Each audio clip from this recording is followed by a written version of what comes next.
Ce webinaire sur l'explosion de poussière vous sera présenté par Joseph-Marc François, spécialiste en explosion de poussière et tests, et par moi-même, Marion Bizouarne, spécialiste en sécurité opérationnelle.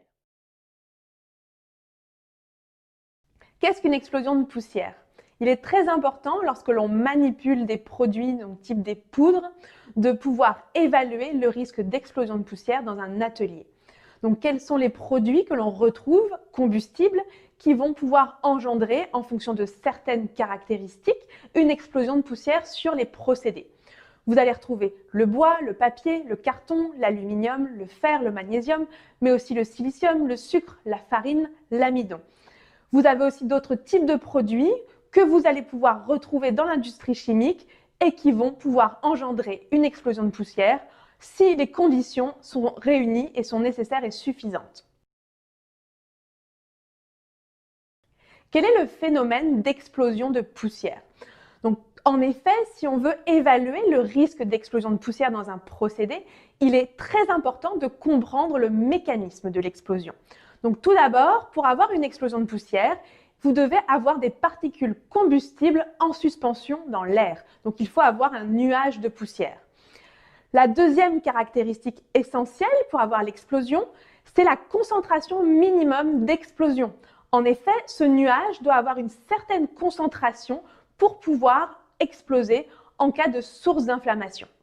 Et en effet, la dernière caractéristique va être la source d'inflammation qui va survenir lorsque le nuage est en expansion et à une concentration suffisante.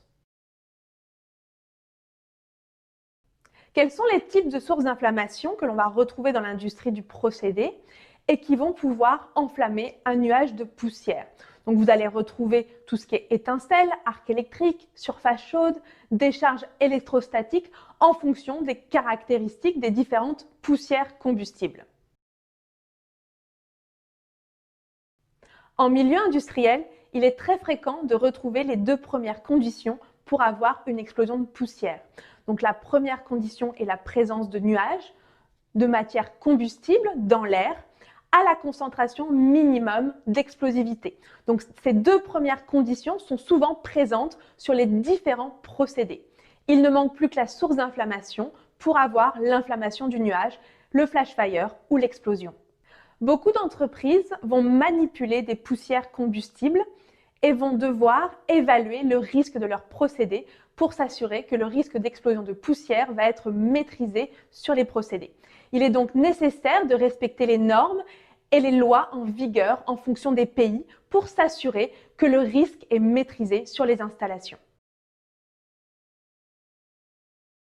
Quel est le retour d'expérience des accidents industriels dus aux explosions de poussière ou au départ de feu dus à des poussières combustibles?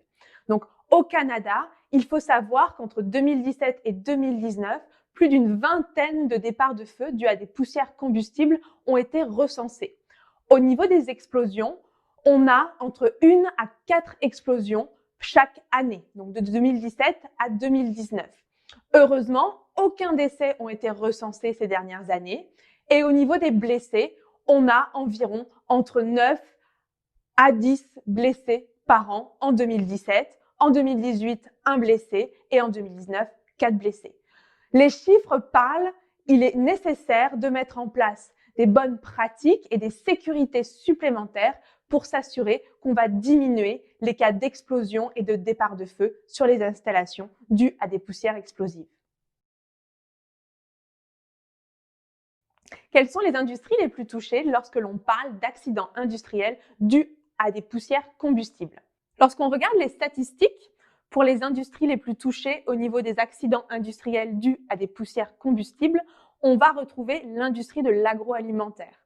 En effet, 33% des accidents vont être dans des industries de l'agroalimentaire. Au niveau des autres industries, on va retrouver en deuxième position l'industrie du traitement du bois et les scieries avec 28% des accidents. Puis, par la suite, on va retrouver l'industrie automobile, l'industrie minière et la génération d'énergie. Au Canada, les derniers accidents en date qui ont mis en jeu des poussières combustibles sont des accidents qui ont eu lieu dans des scieries en 2012 en Colombie-Britannique.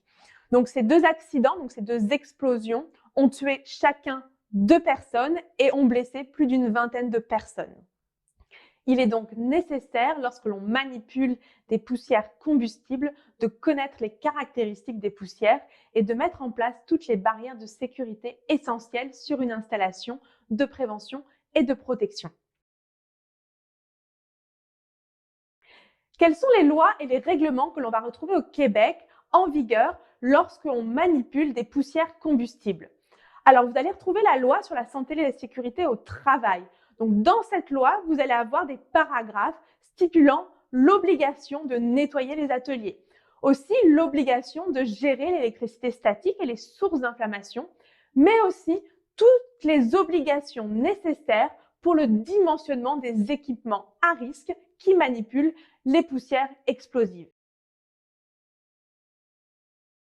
Dans le règlement sur la santé et la sécurité au travail, vous allez y retrouver tout un paragraphe sur le système de collecte et de traitement des poussières combustibles.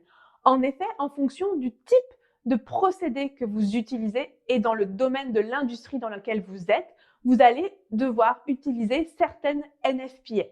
En effet, vous avez la NFPA 61 qui est pour l'industrie de l'agroalimentaire et de l'agriculture. Vous avez la NFPA 484 qui va être pour l'industrie du métal, la NFPA 664 qui est pour l'industrie du bois et enfin la NFPA 654 qui est pour la manipulation, le transfert des poussières combustibles pour les autres industries. Une autre loi importante à connaître au Québec et au Canada est la loi C21. En effet, dans cette loi, vous avez une obligation pour les administrateurs et les gestionnaires de mettre en place tout un système de gestion du risque. Vous avez l'obligation de prévoyance, d'efficacité et d'autorité en matière de gestion du risque. Il est donc nécessaire, lorsque vous manipulez des poussières combustibles dans des procédés, de mettre en place des analyses de risque pour vous assurer que les équipements sont sécuritaires.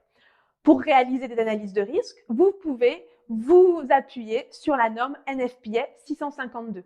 En effet, dans cette norme, vous avez toutes les étapes essentielles pour pouvoir réaliser une analyse de risque lorsqu'on manipule des poussières combustibles sur des équipements. Cette norme préconise des analyses de risque aux 5 ans.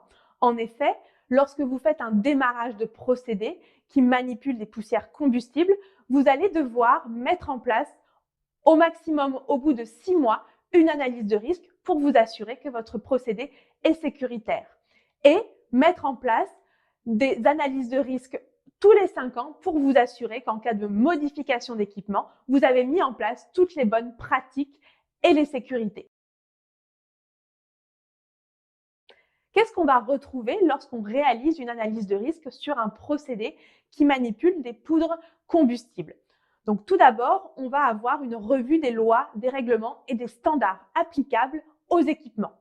Puis par la suite, on va avoir tout ce qui est la caractérisation des poudres combustibles avec les données de sécurité pour s'assurer qu'on connaît le danger de chaque poudre qui vont être manipulées sur les équipements. Ensuite, on va avoir tout ce qui est revue des équipements et des secteurs où il y a un danger d'explosion ou de départ de feu. Puis par la suite, vous allez avoir tout ce qui est listage des sources d'inflammation, donc d'origine électrostatique, étincelle mécanique, intrusion, échauffement par frottement, arc électrique, etc. Vous allez aussi retrouver dans l'analyse de risque l'évaluation du niveau de probabilité et de gravité d'un scénario donné, donc d'une explosion ou d'un départ de feu de poussière combustible. Donc c'est vraiment un ensemble de choses que vous allez devoir mettre en place pour vous assurer que le risque est maîtrisé. Enfin, dans cette analyse de risque, une fois que vous avez identifié tous les potentiels de danger et évalué le niveau de risque des installations et des accidents possibles sur les installations, vous allez devoir mettre en place des sécurités de prévention ou de protection des équipements pour vous assurer que le risque est acceptable. Dans le rapport d'analyse de risque, vous allez devoir lister l'ensemble des dispositions mises en place pour contrôler le niveau de risque de l'installation. Ce webinaire de 6 heures va vous permettre de connaître le mécanisme d'une explosion de poussière. Il va aussi vous permettre de pouvoir évaluer les dangers des poussières sur vos procédés. Donc, vous allez pouvoir voir tout ce qui est énergie minimale d'inflammation, la concentration limite en oxygène, les températures minimales d'inflammation, qui sont des données de sécurité essentielles pour pouvoir caractériser les poussières combustibles. Grâce à ce webinaire, vous allez pouvoir aussi avoir les bonnes pratiques essentielles à connaître en matière de prévention et de protection contre les explosions de poussière. Donc, comment empêcher la formation d'une atmosphère explosive de poussière, comment contrôler les sources d'inflammation avec un fort focus particulier sur l'électricité statique, puis aussi comment limiter les conséquences d'une explosion en cas d'explosion dans des équipements. Donc, c'est vraiment un webinaire qui va être complet et qui va vous permettre par la suite d'évaluer le risque de votre procédé qui manipule des poussières combustibles.